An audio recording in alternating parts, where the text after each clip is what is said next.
Saya mau bertanya Us tadi yang tentang ahlul Quran tadi loh Us. Sebenarnya ahlul Quran itu yang seperti apa ya Us? Kan mungkin yang hafal Quran atau apa kan sampai saat ini saya sendiri ya tasmi itu kan ya masih terbata-bata Us, itu bagaimana? Ahlul Quran itu saya sampaikan bukan yang harus hafal Quran 30 juz mungkin, bukan. Tapi yang hafal 30 juz mungkin itu menjadi bagian Ahlul Quran insya Allah. Tapi juga batasannya tidak hanya menghafalkan mungkin loh ya, tapi juga mengamalkan. Maka berat sebenarnya dititipin Quran itu, Bu. Berat ya. Nah, ya, ibu-ibu masih on semuanya? Ya, halo? Hai, ya ini ada yang tanya, Ahlul Quran itu gimana? Dulu saya pernah ikut daurah Quran di Padang.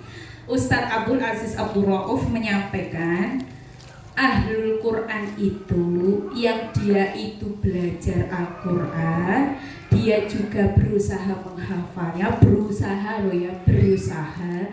Dia juga berusaha mengajarkannya, dia juga berusaha mengamalkannya, itu Ahlul Quran. Dia juga berusaha memperjuangkannya. Misal, contoh Bunda saya tuh ini loh Us, kalau Quran itu kok susah ya Us ya, aku banget lisan ini. Terus saya pelupa, tapi saya pengen ikut jadi bagian Ahlul Quran ini dengan bersedekah infak. Ini Us nitip, pokoknya gimana uang ini bisa dibeliin meja, bisa dibeliin Quran, bisa dibeliin apapun, atau untuk memuliakan gurunya, atau untuk memperbaiki fasilitasnya. Itu Ahlul Quran. Itu Ahlul Quran. Yang paling saya bahagia sama Quran, dan saya nggak pernah nganggap Quran itu sebagai beban. Yang mungkin sebagian di antara kita masih menganggap Quran itu beban. Kalau saya sudah bukan beban. Saya mah masa bodoh, mau hafale sepiro, ilange sepiro, ora tak pikir. Yang penting kalau terus ke forum-forum Quran, berusaha menghafal, berusaha murojaah.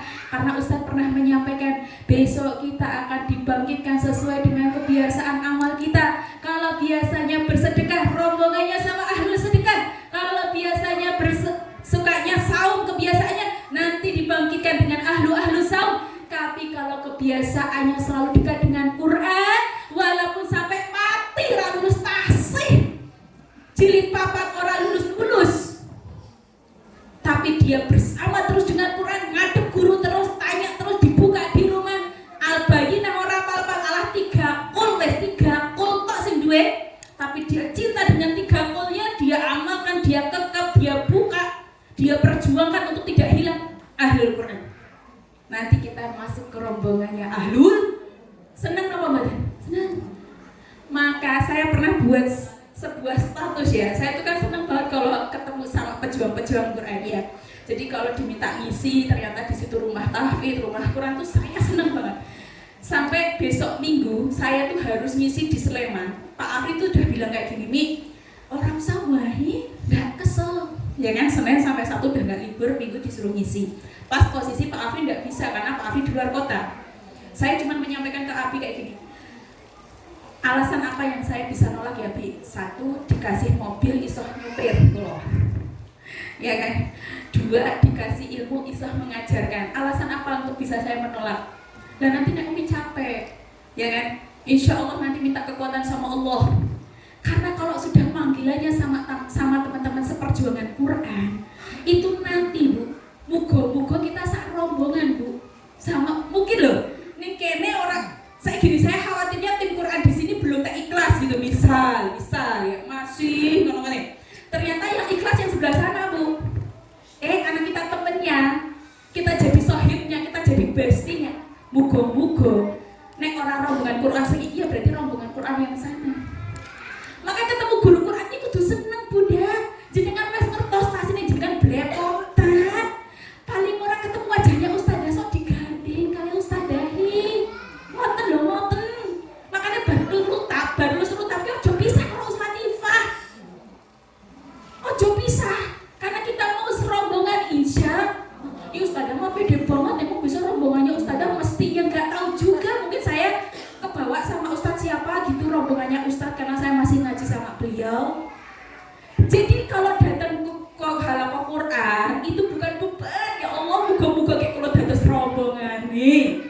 Walaupun tadi gur nyaponi tempate, ya Allah, siapa yang kalau halaqah Quran itu pertama nyaponi gelarin tikare top, markotop gitu ya.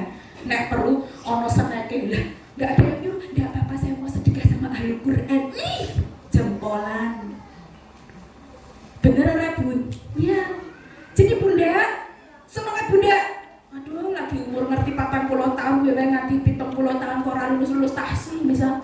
Loh, kan jenengan tiap hari ketemu sama guru-guru Quran, temennya guru-guru Quran, teman-temannya ahli Quran, muga-muga dadi rombongan Quran. Jadi kalau mindsetnya kayak gitu nggak pernah beban tuh sama Quran. Bukan kewajiban ya Quran mah, kerinduan. Ya, kerinduan. Gitu ya Bu ya. Walaupun ada badai hujan terabas gitu kan. Jangan kayak ada wali yang bilang, alah yo, adoe saka delingo medhot-medhot kursi sing dijimak gur patang baris. Ampun. Saya tadi lo tak ceritake teng Cukuwatu sing disimak 5 baris. Kuwi kula mboten nyesel, seneng kula. Karena selain dapat disimak, dapat doanya gurunya gitu ya. Gitu. Ada lagi? Monggo. Sudah paham semua insya Allah ya. Ya, monggo Bu Sundari untuk ditutup acaranya. Ada lagi nggak pesan-pesan yang perlu disampaikan? Nggak ada ya, insya Allah ya. Ada nggak mudah-mudahan semuanya? Oh masih ada.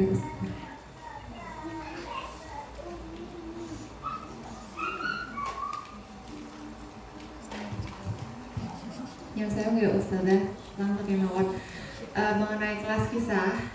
Ini saya tuh seperti apa ya Us? Kok saya jadi nggak punya kelas kisah sendiri ya Us? Saya sudah angkatan lama tapi ya baru, ya nggak baru-baru banget ya, sudah tahun kedua. Tapi saya jadi nggak punya kelas kisah sendiri Us. Kita sebenarnya kelas kisah ya Us, cuma ya begitu. Ini Ustazah belum punya kelas kisah. Kelas kisahnya ketika pembinaan, ya toh. Kadang sebulan sekali sama Us Aisyah.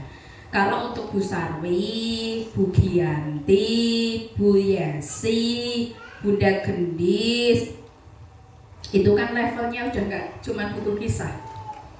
Levelnya udah nggak cuma butuh kisah. Maka semoga nanti di waktu-waktu pertemuan dengan saya bisa tetap dikasih kisah pekan keberapa dan juga bisa dikasih materi lain karena kita mengemban hal yang lebih besar dari hanya sebagai wali santri, betul?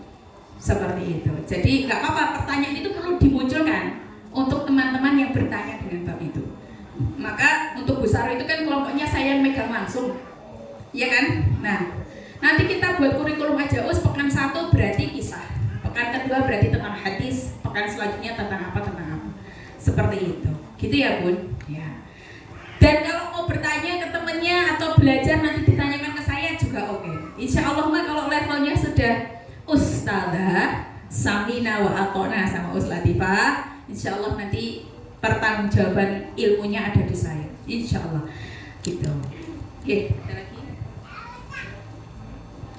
Kalau Ustazah Ruta kelas kisahnya pas pembinaan sama Us Ais walaupun sauprit ya. Karena terlalu banyak beban keilmuan yang harus diselami. Ini tuh nek gelap dinyalain aja lampunya Bu, nggak apa-apa. Ini udah ada lampunya kok Bu Sundari. Terus yang mau saya tanyakan tentang dosa jariah. Bagaimana cara memutuskan dosa jariah itu, Us? Kalau udah terlanjur panjang banget itu gimana caranya memutuskan? Sedangkan mungkin yang bikin dosa pertama itu udah taubat ya Us, tapi kan udah terlanjur panjang. Jadi bagaimana cara memutuskan dosa jariah itu? Pernah melakukan keburukan, terlanjur dicontoh banyak orang dan mata rantainya udah banyak banget. Gimana? Minta ampun sama Allah, taubat nasuha. Semoga Allah mengampuni. Maka itulah kenapa sunnahnya nek sudah merasa banyak keburukan, amal kebaikan itu menghapus amal keburukan. Maka imbangi. Nek dari nol dulu lahir sampai sekarang 40 tahun kan ingat zaman biar lagi jilbaban ini pas dari wali santri rutak bisa ya. Atau sholat 5 waktunya genep pas SMA padahal baliknya SMP misal gitu ya. Kan berarti banyak banget tuh dosa kita itu ya. Tapi kita nggak akan mungkin bisa menggantikan, misal kayak meninggalkan sholat untuk sholat dari kelas SMP haid tapi baru sholat genep kelas 3 SMA. Berapa rakaat qodho? Nggak mungkin, nggak bisa. Maka cara satu-satunya memutuskan dengan bertobat. Kalau kisahnya Qabil tadi, saya belum dengar ceritanya Qabil terus tobat ya. Belum ada toh? Belum. Tapi insya Allah kalau sadar kita pernah melakukan kesalahan yang dijariahkan, ternyata tidak sadar dicontohkan orang, maka pemutusnya adalah tobat nasuha. Dan ibu-ibu tuh kan sukanya mikir gini ya, takut mati gitu ya Bu. Bu, takut mati ora? Sing umure 50 tahun enten mboten? 50? 45, 40 tahun. Masa keemasan 40 tahun. Ada atau? Saya yakin yang 40 tahun ini malamnya nggak baik-baik saja, Bu. Kadang suatu momentum ada innalillahi wa inna ilaihi rajiun, sampun kabundut wangsul kuwi wis kalut wi hati, kacau pikiran gitu. Karena tahu umur wis ora enom, padahal itu nggak harus nunggu tua. Tapi real Bu, mati takut mati itu kita rasakan semua pemenang ibu-ibu. Tapi Bu, tolong ya, please jangan terfokus pada takut api, azab kubur, azab neraka. Ilmunya kan udah pada tahu kan. Tapi kita lupakan janji Allah, lupa. Jadi nggak seimbang. Ingatnya cuma azabnya Allah terus, tapi janjinya Allah kita lupa. Allah menjanjikan apa sih? Di surat Al-Munafikun, orang syarat-syarat beriman itu loh yang masuk surga Aden, surga Firdaus. Surah Al-Mu'minun kalau nggak salah.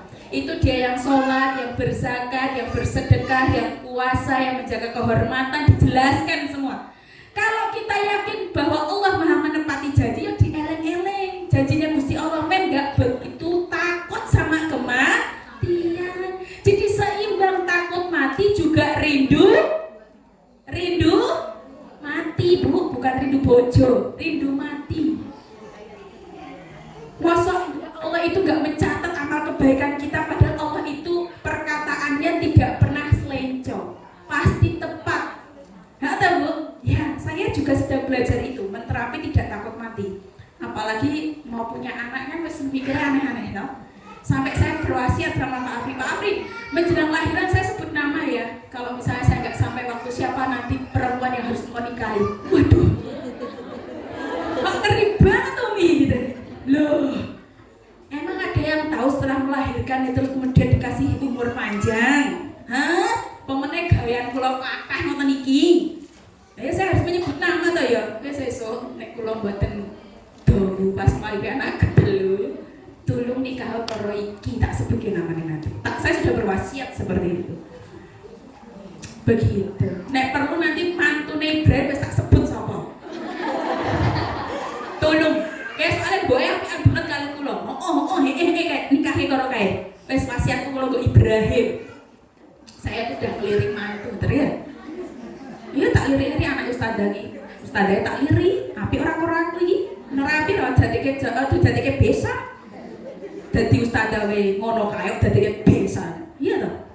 Hati-hati. Wali santri sing apian ora aku hati-hati calon besanku. Ya. Berwasiat itu sunnah Rasul yang harus kita segera lakukan karena umur gak pernah tahu. Dan jenengan ki arep mati wasiate Pak, nek aku mati ojo nikah meneh. Wah itu nyesarake bojone. Nikah itu ndak apa-apa. Wong sesuk ki nek mati wis ra dengan bojone. Wis sibuk kalih amale dhewe kok jenengan isih tresno karo bojone padahal ruhnya sudah diangkat sama Allah. Cinta bertepuk sebelah tangan dengan wis teng langit. Bapakne sing lirik-lirik kono ora pernah tekan arep ngrisiki isi ojo. Ayo coba wis. Enggak usah takut mati ya, Bu.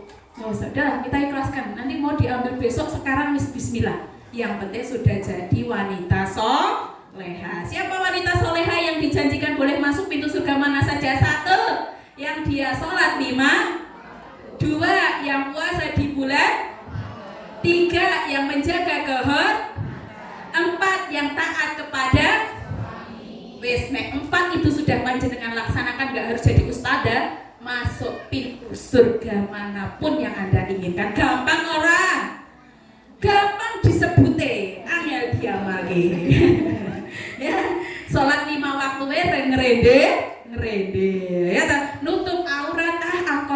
sampeyan buang sampah rapopo rasah nggo kos kaki kene Pak tukang lewat. Ya angel. Ya, apalagi tadi puasa bulan Ramadan, ternyata selama puasa Ramadan hibai tonggone pasre wangan. Ya.